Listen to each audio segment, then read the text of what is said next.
28 जनवरी 2025 को जनपद आजमगढ़ में विद्युत तकनीकी कर्मचारी एकता संघ उत्तर प्रदेश के केंद्रीय नेतृत्व के आह्वान पर जिला कमेटी जनपद आजमगढ़ के द्वारा कार्यालय समय खत्म होने के उपरांत कार्यालय मुख्य अभियंता वितरण आजमगढ़ क्षेत्र आजमगढ़ के कार्यालय के समक्ष विभागीय कार्यों के संपादन के पश्चात सभी तकनीकी कर्मचारियों द्वारा राज्य विद्युत परिषद जूनियर इंजीनियर संगठन के साथ संयुक्त रूप से दक्षिणांचल एवं पूर्वांचल निगम के निजीकरण का विरोध प्रदर्शन किया गया।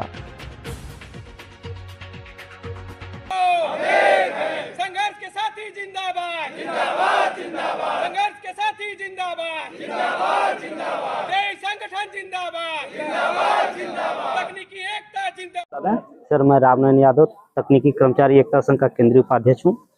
लगातार धरना प्रदर्शन चल रहे हैं, क्या कहना? सर, हम इस समय यही कहेंगे कि हमारे जब मुख्यमंत्री जी अन्य प्रदेशों में जाकर के यही कर रहे हैं कि हमारे यहाँ प्रदेश की बिजली व्यवस्था सबसे अच्छी है, तो हमारे जब यही कर्मचारी और हमारे यही तकनीकी कर्मचारी और सभी वर्ग के लोग मिल करके जब इतनी अच्छी व्यवस्था दे रहे हैं, तो फिर इसको PPP मॉडल पे देने की आवश्यकता ही नहीं है, क्योंकि हम महाराष्ट्र के बाद जो कि औद्योगिक क्षेत्र है उससे अधिक यहाँ बिजली खपत करके हम अच्छी व्यवस्था दे रहे हैं।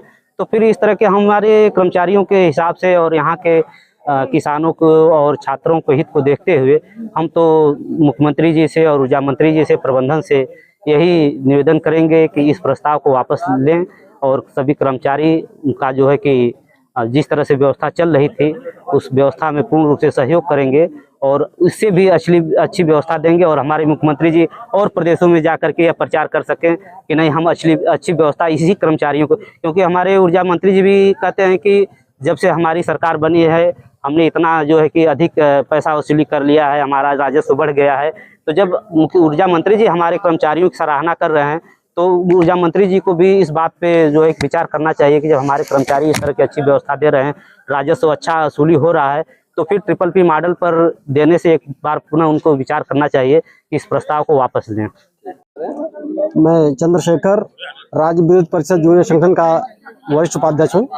लगातार धरना प्रदर्शन चल रहे हैं, किन मांगों के लिए चल रहे हैं, क्या है? दरअसल सभी लोग जानते हैं इसमें कि विगत कुछ दिनों पहले PPP मॉडल पर पूर्वांचल और दक्षिणांचल विद्युत वितरण निगम लिमिटेड को PPP मॉडल पे निजीकरण करने का सुबुगाहट थी या फैसला लिया गया था प्रबंधन द्वारा। तो इसके विरोध में समस्त कर्मचारी और TG2 समस्त हमारे जो क्षेत्रों में कार्यरत हैं वो धरनारत हैं कि ये जो फैसला किया जा रहा है सरकारी संपत्तियों को किसी पूंजीपति के हाथ में देने का, उसका विरोध किया जा रहा है, क्योंकि बहुत ही जनता के पैसे से इन परिसंपत्तियों का निर्माण किया गया है और कहीं न कहीं अगर निजी हाथ में बिजली जाएगी तो चाहे वो आम उपभोक्ता हो, छात्र हो, आम नागरिक हो, कोई भी कर्मचारी भी हो, सारे लोग परेशान होंगे।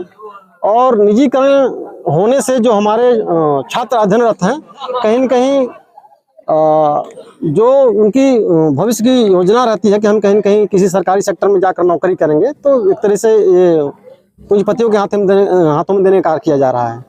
कितने दिन से लगातार ये धरना लगातार है? ये हम लोग का चौथा दिन नहीं, हम लोग का 2 चरणों में चला था। 16 से 18 तक पहले चरण में चला था। उसके बाद हमारे केंद्र ने निर्देश दिया कि नहीं, जब तक ये इन चीज़ों का निराकरण नहीं हो जाता है, निजीकरण को ठंडे बस्ते में नहीं डाल दिया जाता सरकार द्वारा या प्रबंधन द्वारा, तो ये हम लोग का वर्क टू रूल चलता रहेगा। ध्यानाकर्षण सभा, विरोध सभा हम लोग का जारी रहेगा।